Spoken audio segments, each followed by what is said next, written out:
Hello and welcome to the Allen Press webinar, Making Sense of Online Usage Statistics. I'm Joanna Gillette, Product Marketing Manager at Allen Press, and I'll be your host today. On your screen, you should see some general information about participating in today's webinar. I'm going to go over a few of these items very quickly before we get started. Our presenter will be answering questions at the end of the webinar. If you do have questions, please use the chat function of WebEx to direct questions to the webinar host, which is me, during the presentation. We're using Voice over IP technology to broadcast the audio for today's webinar, so please make sure you have the volume turned up on your PC if you're having trouble hearing. Voice over IP quality may vary depending on network traffic today. If you are having trouble hearing, please call in to listen to the webinar over our conference line. The toll-free telephone number and participant passcode for the conference line are listed next to the green telephone icon on this slide.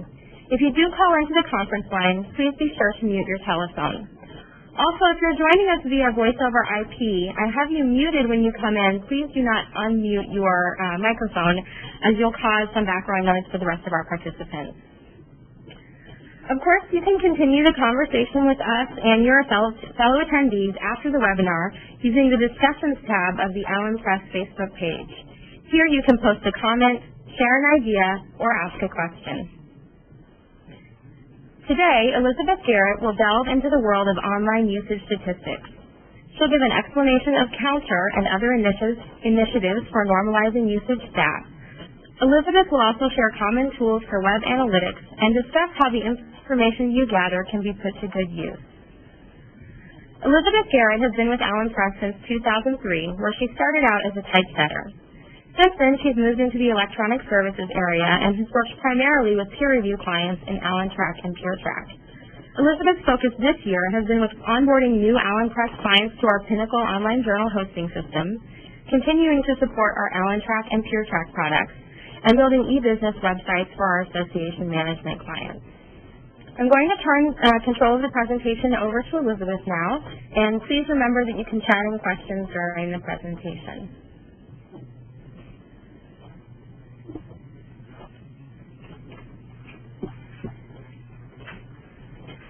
Good morning, everybody. Thanks for joining the presentation. So we're going to talk about usage statistics today. So what are usage statistics? Well, anytime someone goes to your web page, there is going to be data gathered about what they're going to do.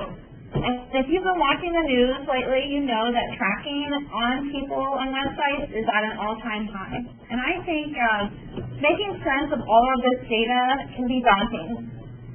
So I'm going to walk you through some of the basic fundamentals of online usage reporting and give you some tips on what data you might have and how you can use it to improve your user's experience.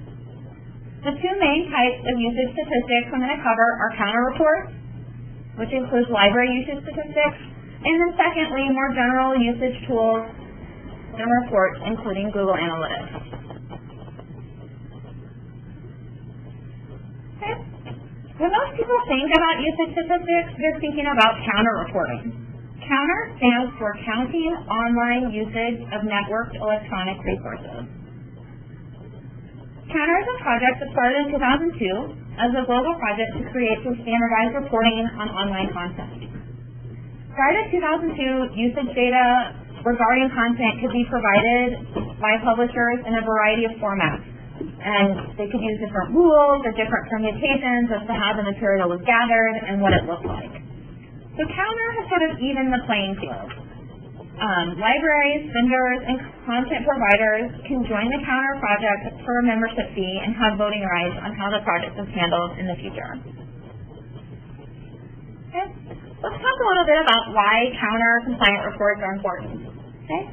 Allowing librarians, publishers, and intermediaries to all have the same information in the exact same format allows everyone to have comparable data. So with comparable data, they can put that into larger use for planning for the future.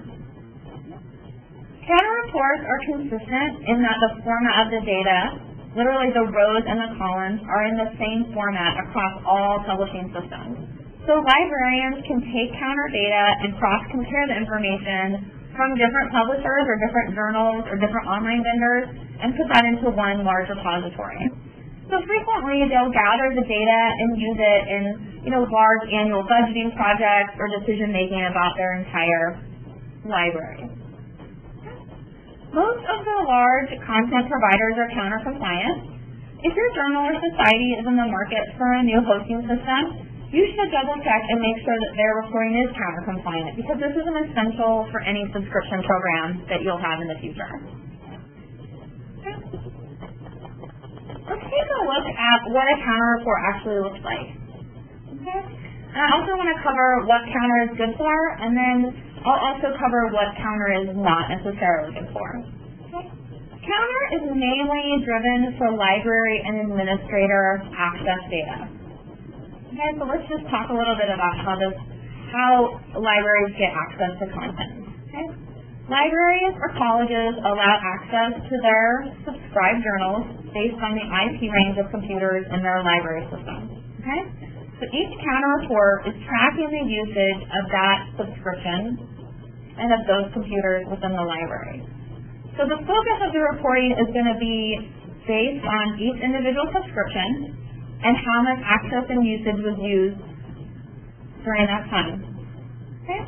So there's not going to be any information about individual articles or pages within the site. It's all just going to be about usage and raw statistics. Okay, so in the top example here on the screen, you can see that usage counts are provided by month, and then they can also be broken down in terms of content type. So in full text PDF, full text HTML, the abstract pages. Okay. In the second screenshot, counter also tracks the number of searches and the total number of sessions. So a search is going to be any search within the website, and sessions are going to be any unique computer that accessed the site for any length of time. Okay. Just want to cover for a second what counter reporting is not necessarily good for. So although counter reporting has been hugely successful for library and journal hosting, it's not necessarily a reporting system that can be used by society or journals to get statistics on their subscribers, their members, or their content. You can't really track information about member users that are logged into the system because they're not accessing the system through an IP-based subscription. Also, there's not going to be any information about content, like frequently read articles or highly sought-after issues. While we're on the topic of counter, I just want to talk a little bit about a couple of the governing bodies that help maintain counter reports. Okay? The first thing I want to talk about is NISO. This is the National Information Standards Organization.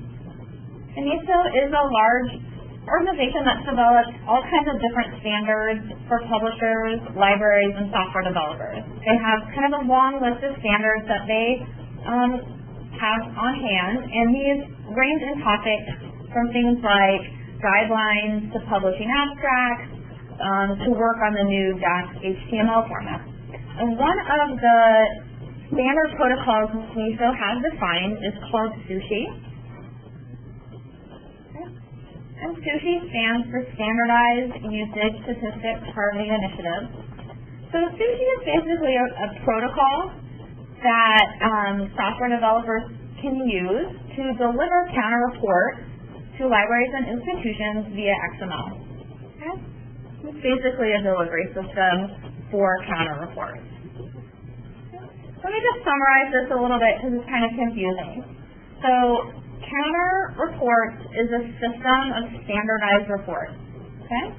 NISO kind of maintains a body of standardized protocols, and SUSHI is a NISO protocol that allows counter reports to be automatically delivered. Okay? And just to kind of note, NISO and counter are working together in the future, and they've sort of signed some memorandums of understanding so that NISO will be responsible for maintaining all of the counter stuff. And in the future, if any changes are made to counter reports, those changes will be made in SUSHI as well. So everything will be synchronized in the future. Okay. Now that we've covered the counter and institutional reports, let's take a little bit of a look at what the most common types of general reports are for societies and journals. Typically, most of the usage reporting has been done by the end users and libraries. The Allen Press has seen a huge trend in usage reporting for the society. And this is mainly so they can look at usage, make decisions about journal content, and publishing in an informed way. Let me go over some common types of reports, and one would be advertising impressions. So this is sort of reporting on ads and how many hits and unique views there are to each page, what the click-through rate to each ad is. We also have a lot of requests for unfiltered hits, which is kind of just raw usage data on the entire site in terms of visitors in a given week, month, or year. We also have reporting on electronic alerts that our system sends. And this kind of allows society to see how many users are receiving notifications about each issue's table of contents. And one really great thing about usage reporting is that for many online journal systems, a lot of this can be automated. So once you decide which report you need, that can just be scheduled to arrive in your inbox every month. One of the biggest changes recently in the world of usage statistics is the widespread adoption of Google Analytics. Google Analytics is a large analytics system that captures all kinds of usage data from your users. So originally, Google Analytics was kind of targeted for people that were using Google for advertising, but the system is so easy to use and so robust that it can have data that can be used by any kind of website. And up here on the slide is just a list of some of the main topics Google Analytics covers. One thing to point out is that Google Analytics is hugely different than the counter report. Okay? Google Analytics data is unfiltered, and that means it's just going to show all kinds of usage data on content pages, static pages. As a standard offering for all of Allen Press's Pinnacle clients, we'll create a Google account and share that data with any client who requests it. And we strongly recommend that our customers utilize this tool on their website. I'm going to show you in a minute some of the highlights about what Google Analytics can bring. I just want to mention before we move on that there are also a couple other products on the market that you could use to gather site analytics. One example would be like Adobe's Omniture. These are good products. In general, we found that our customers prefer Google Analytics because it's free. One thing I want to point out is how easy it is to share Google Analytics data, and that's something we found that's really useful. Okay, you can share that with a Gmail email address, or you can set up an outside email address and create a Google Analytics account. And you can share part of your analytics, just one site, or you could share all of your data about all of your sites with any number of users. So right now, Allen Press has been working on setting up Google Analytics accounts for a lot of our online journal systems, and that includes people that have peer review systems, they might have association management websites. Okay, and this data can be shared downstream with customers, and it makes it really easy for our customers to give that information to like a board member so that they can pull some reports. We've also had people that have involved consultants and strategists, and so those people can get some good data when they're working on helping your organization.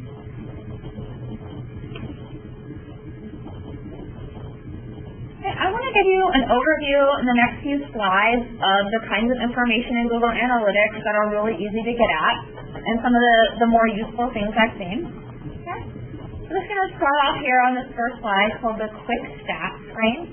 And this is just going to show you how many hits you've had. It's going to show you visits and unique visitors.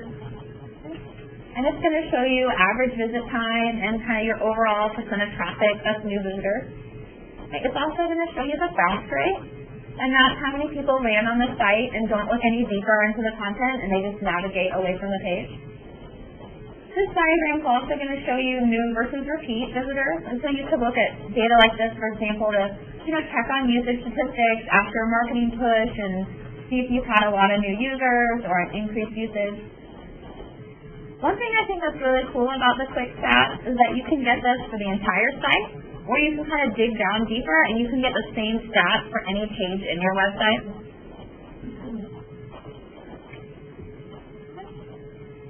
Here's a screenshot that I think is pretty cool, and this is kind of a fun feature in Google Analytics. And it's going to show you traffic on a global diagram. The density of traffic is displayed in colors, and you can kind of click in areas if you want to zoom in for more detail. I think this information is really interesting, and this traffic can show you lots of cool stuff, like, for example, is there underserved areas of your content, areas where you have a surprising amount of readers? I think, this kind of data can be used in all kinds of different ways.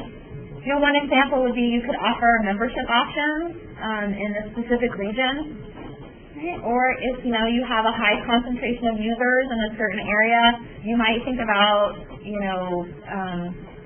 offering your author information in a different language or translating your abstract.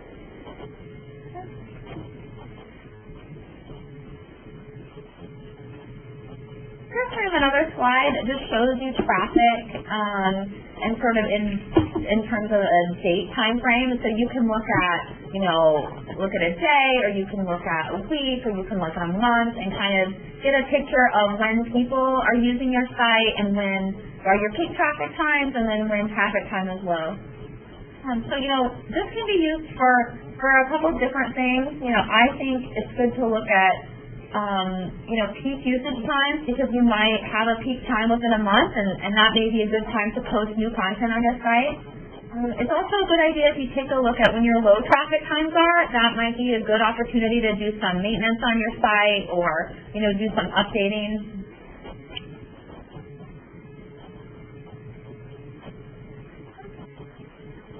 Here's a quick stats page that has just broken down different pages in the website. So this is just going to kind of let you see at a glance all the pages in your site, and you can see the top pages, like those pages in your site with the most hits.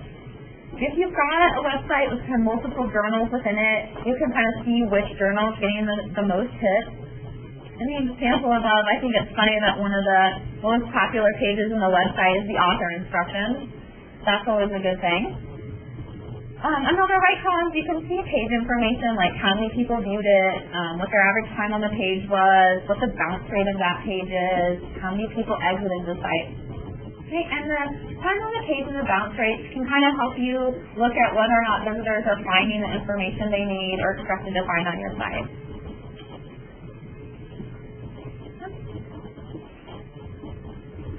Let's talk a little bit about traffic sources. I think Google Analytics does a great job of kind of breaking down where all your traffic comes from. Okay, and so they'll break it down into big chunks, and those are things like search traffic, which is any search that's going to be run from like Google or Yahoo.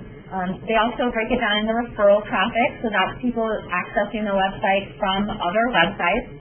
And then also direct traffic, which is people using favorites or links in email.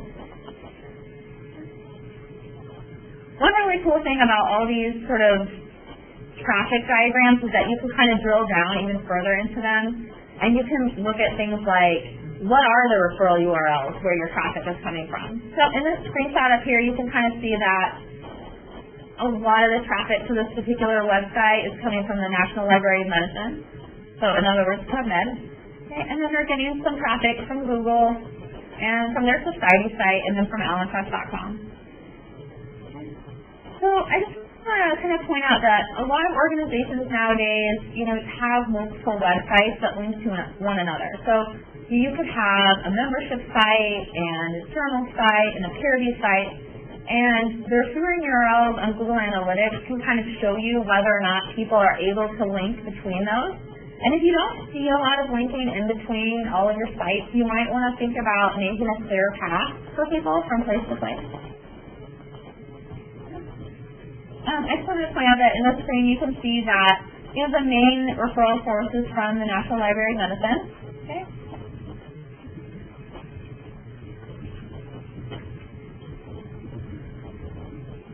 Google Analytics also does some interesting tracking on what kind of device people are using to get to your website.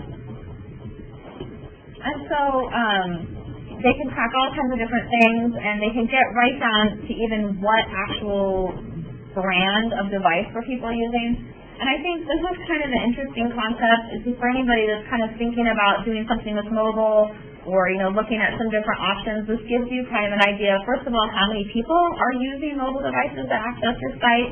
And then this is probably going to give you a good idea of what kind of devices you're going to need to test. So if you've got a lot of Apple iPad users and a lot of iPod Touch users, then you're probably going to need to make sure that any mobile solution that you work with is going to work on those kinds of devices.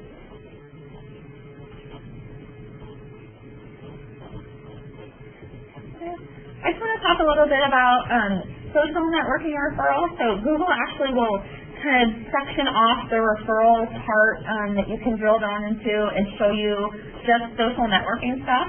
And, this is kind of interesting because you can find out, how many hits you're getting from Facebook feeds, and that information might be helpful. So if, you're getting hits from Facebook, they could be coming from individual posts, and if your society doesn't have a Facebook page, you might think about starting one.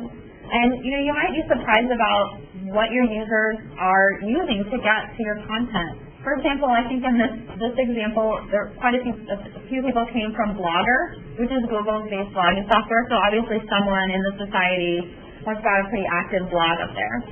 And then you can just consider ways that you might reinforce that connection. So if you've got a Blogger connection out there, you might make sure that you're showcasing your best content out there.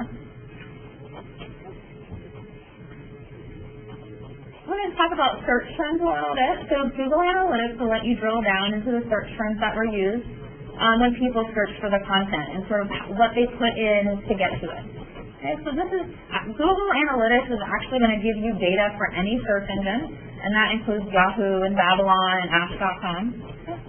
And so the search terms, I think, are kind of a good opportunity in reports to just kind of point out that you can look at what's there, but you can also look at what's not there. So if you take a look at your search terms and you don't see a common topic or a common way you refer to your journal, you might need to add more content to your site with that search term in it so that it can be indexed by Google and people can find your content that way. Okay? I focused a lot of this presentation on journal site data, and so, I just want to point out that there is lots of data out there for all kinds of different websites, and I think, you can get some really interesting data for things like your peer review site. And those two screenshots I'm just showing you up here are a distribution map of users from a peer review site and then the top countries that are used on the site. And so this is the kind of data that you could use if you're thinking about maybe translating your peer review site into another language or offering offer instructions in a different language. And kind of on the same token, just like the peer review site, Allen Trust offers Google Analytics data for association management clients too. And so those people that would have like a .org site or a business site hosted with us. And in this screenshot, you can see what kind of hits you're having on pages like the membership page or the donations page. And you can also kind of track things like how many people are hitting the renew page. And this is good data to kind of keep track of if you're in the middle of, a big marketing push for new members or if you're kind of in the middle of renewal season. This is a great place to keep track of that data. So I just want to talk a little bit about big data. So if you watch the news and think about online statistics, this is the big buzzword lately. And in general, it kind of refers to this newfound ability to just capture tons and tons of data on individual users and sort of really do a deep dive into the analytics and learn about how people conduct their online lives.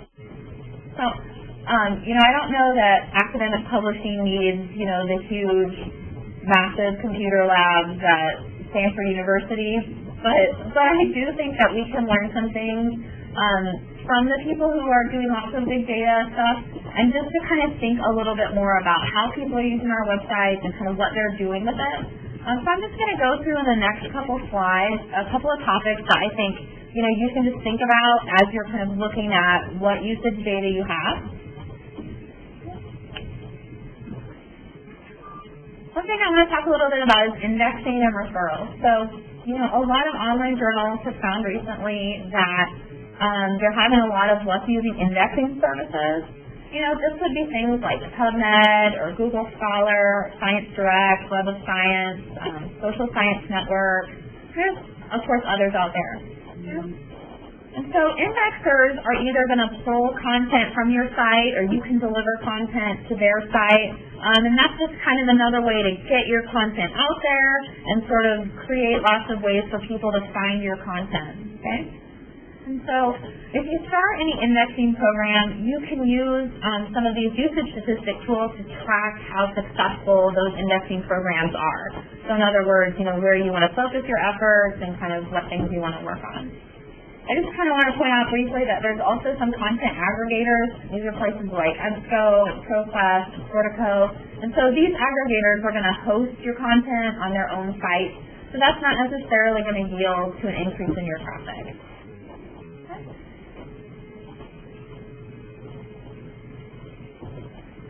I just want to talk a little bit about, kind of really doing a deep dive and looking at your audience.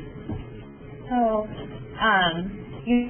knowing where your users are coming from, knowing these referral sources, what kind of devices. I think all of this stuff can really help you decide where you want to invest your time and your strategy. I think one of the biggest things that we've seen is an increase in, people looking at mobile data. There's so many people using phones and tablets, and we have quite a few people discussing kind of mobile strategies and where they want to go. And so I strongly recommend, taking a look at all of your data to find out, if a mobile strategy is something that you guys want to invest in. Another thing that's kind of interesting to look at with usage statistics is turn-away data. So a lot of online content providers are going to have information available on people that can't actually get to the content. So these are people that try to go to an article and they hit a paywall, or they can't continue until they either, purchase a membership or a subscription. So anyone who hits that paywall, we kind of refer to that as turn-away data. So turnaways could be people that have never been a member, or they could be expired members or subscribers. Okay? And looking at this kind of turn-away data from a particular library or a particular place could really give a publisher some good data if they were going to approach someone about a subscription renewal. Okay. I just want to talk about advertising a little bit. So another great place that you can, use usage statistics and kind of play around with it and, make a strategy is for advertising. So on this slide, there's a few examples of ads that you can find on Allen Tech Pinnacle sites. So, selling ads on online journal content is, common practice these days. And our platform on Pinnacle is actually designed with special ad space inside the web frame, and there's some reporting that we can provide to anyone who's selling ads or paying for advertisements. And key things that you want to look at when you're talking about advertising are looking for things like unique visits, which are how many people saw that content, click-through rates, which is like the number of times that someone actually clicked on the ad. And I just want to point out, too, that, publishers who are kind of getting advertising reports, also like to just get raw usage statistics and then combine that with advertising statistics. And, you can use usage data just like people used to use circulation numbers in print advertising. Okay?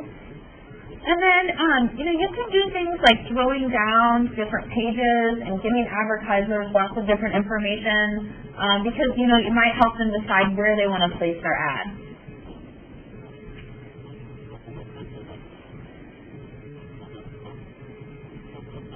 So I just want to talk a little about new user campaigns. So journals and societies are all looking for creative ways to bring in new users and members. And so usage reporting can be a good tool in that strategy. Allen Press clients can create sort of trial offers, or they can create short-term subscriptions for users, and that's kind of like a free sample into the website. And there's some really good reporting on these kind of trials and offers that include client contact information. So you could give someone a trial offer and then solicit them later for a full membership. One of my favorite things I'm seeing people do with usage reporting is to find their most popular content and showcase it. You could, for example, find the most popular articles of last year, or you could find your top 50 articles ever, and you can create a page for that. And showcasing this kind of content is a great way to kind of create new user interest and a value addition to your content and your readers with very little cost and effort. I'm just going to start kind of wrapping up the presentation, and I just wanted to kind of remind you that there's lots of usage data available out there, and your online content provider most likely has a lot of stuff for you. Content usage, identity usage, advertising information. So don't be afraid to talk to your content provider and help you get the reports that you need. And also, if you don't have Google Analytics yet and you're not using that, I highly recommend that as a new tool to try out. As I end our presentation here today, I just want to summarize a few key concepts. Okay? First, let's go all the way back to the beginning with counter reporting. So counter reporting can be delivered via the Sushi protocol, which is part of the NISO set of standards. And counter reports are fair and accurate, and they're the exact same no matter what the publication or the subscriber. Okay? And counter reports are primarily subscriber and library focused. Okay? Second, we covered web metrics, primarily Google Analytics. Web usage data does not have rigid standards like counter reports. You can slice and dice your data however you want, and you can use this data to learn all kinds of things about your users. We talked a lot about things like making it easier for users to search your site, search for your site, get your content from referrals, developing a new user campaign or a new mobile strategy. And I just kind of want to end with a word of encouragement for you all to take a deeper dive into the reports that are probably already available to you. To learn all kinds of interesting things about your content and hopefully enrich the reading experience for everyone. Okay? Thanks for your time, everyone. I'm going to turn it over to the host, Joanna, and she'll take some questions. Great, thanks, Elizabeth. We did actually have quite a few questions come in, so you'll want to stick around for this Q&A session. First, we had someone ask Elizabeth to clarify a little bit more about what Google Analytics is. Does the data reside at Google or on an individual's own server? And then also, concerns about privacy. That's a great question, actually, so I'm glad you asked that. Google Analytics is actually housed at Google. It's a product that Google provides for free. If you're using Google advertising, there are some costs associated with it. So the way that Google Analytics works is that there's a piece of code built into every page in the website, and Google just indexes use on the page based on that piece of code. So it's not something you have to host on your own server. You log into it just like you log into Gmail. In terms of privacy of data, that is mostly related to the actual website's privacy policy, and so you'd probably want to refer to your own privacy policy about that. And I think probably Google also has a privacy policy and on Google Analytics if you wanted to look that up. I'm not familiar with that. Okay, so we had actually several people chat in wanting a little bit of a definition for bounce rate.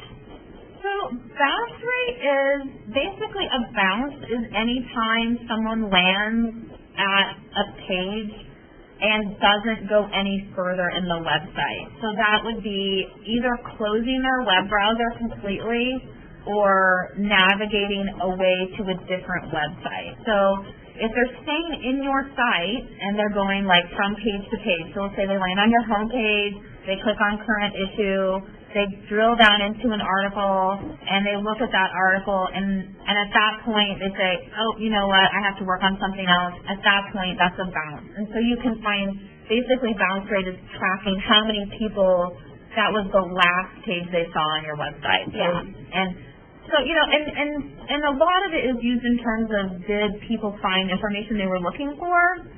But obviously there's going to be some pages in your site where people may not want to go any further. So people may, read an article or they may read author instructions and there's no obvious place to go after that. And typically, I think you want to look at bounce rate combined with the average time on the site. So you may have if the bounce rate is fairly high and also people are only spending like 10 seconds on the site, then probably they're hitting the site, not finding what they need, and then going away.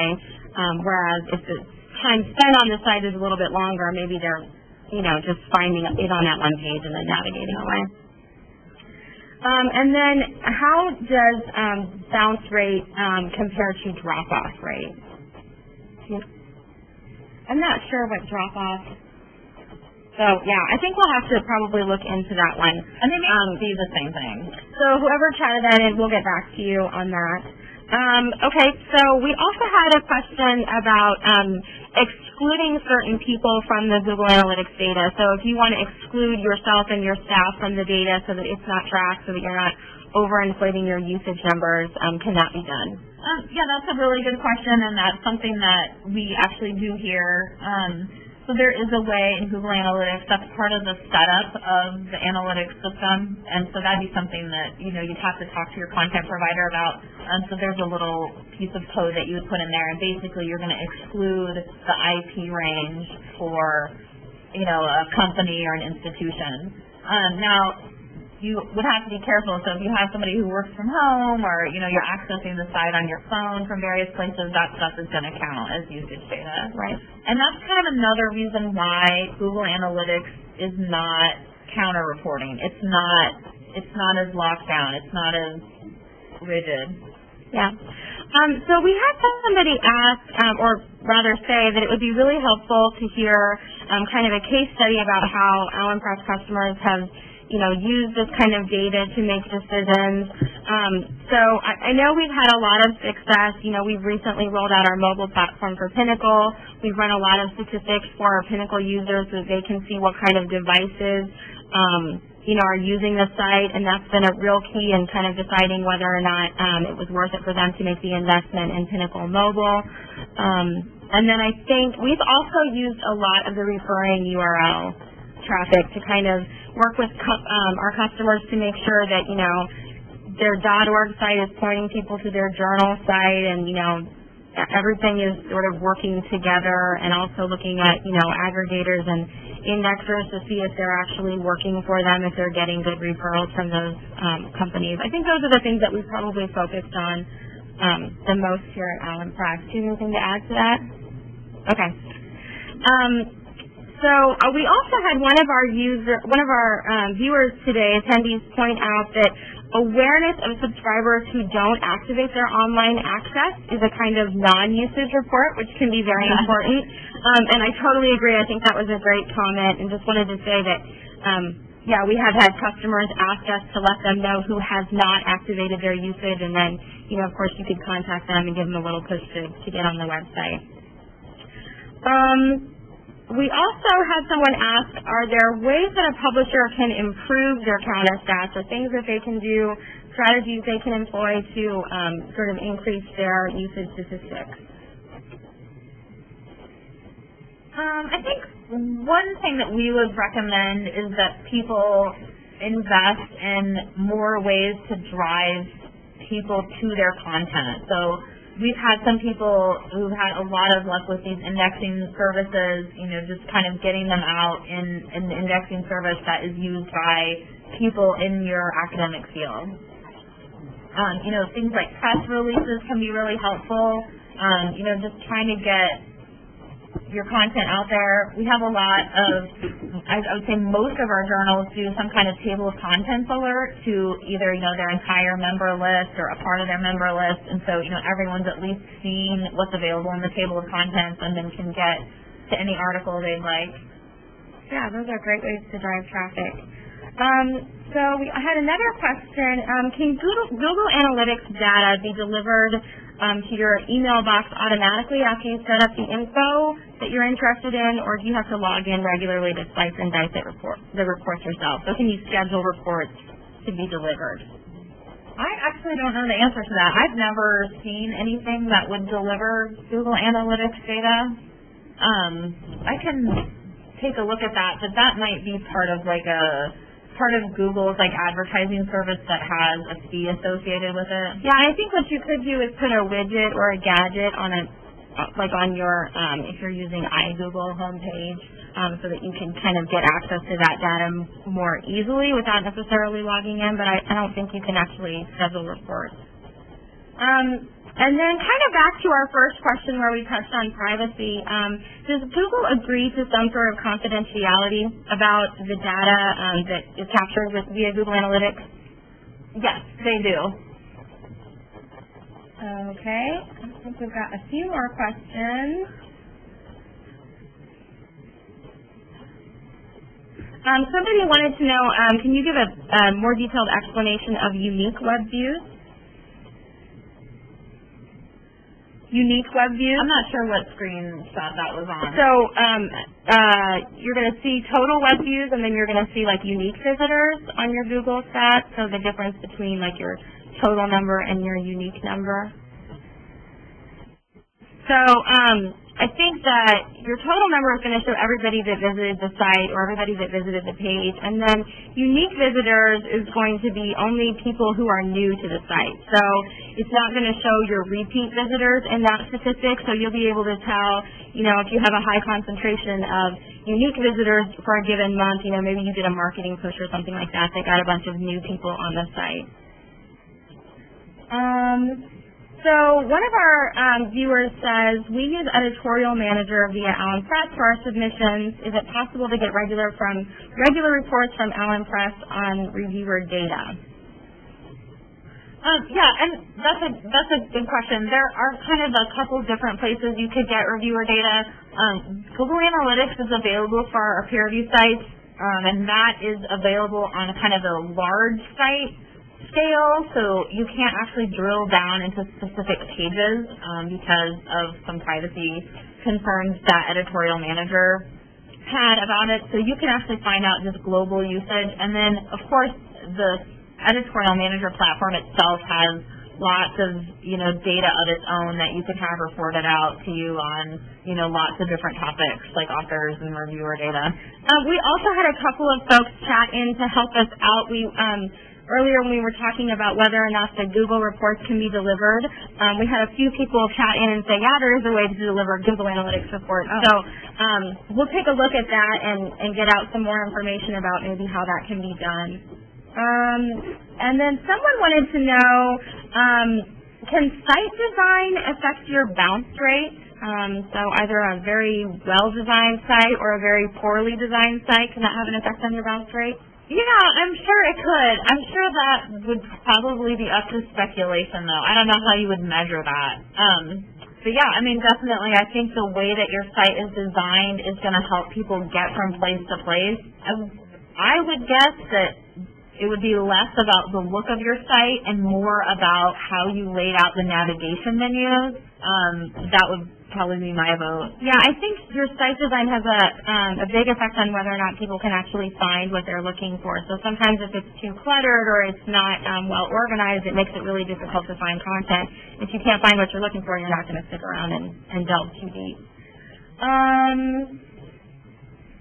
Let's see. We've had a couple of people ask if the presentation is going to be available afterwards, and the answer to that is yes. We'll make both the slides and a video recording of today's presentation available by the end of the week, and we'll send you all an email to let you know that that has been posted to the website. Let's see, one more question. How do we start using Google Analytics? Well, I think that depends on who your content provider is. If you're with Allen Press, you can send us an email after the presentation and we'll get it set up for you.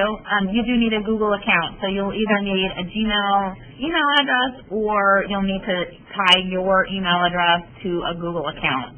And then we'll share your site's data with you and you can have at it.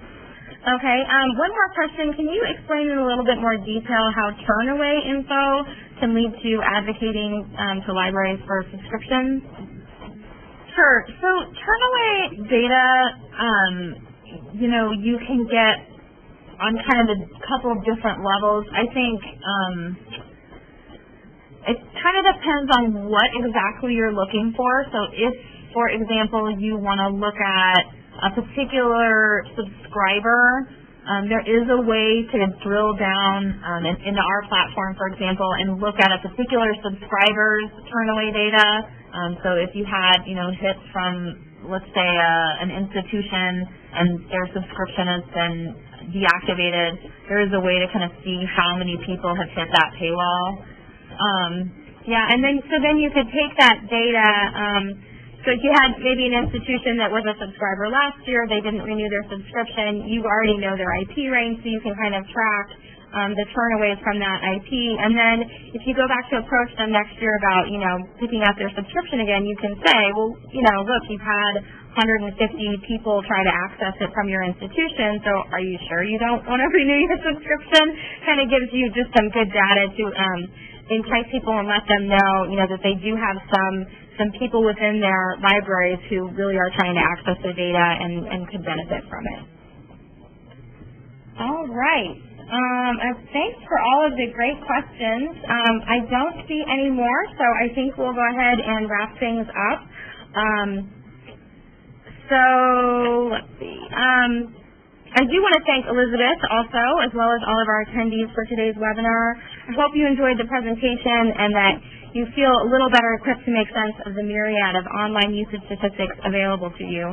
We will be sending out a brief survey that will include links to both the slides and video recording of today's session.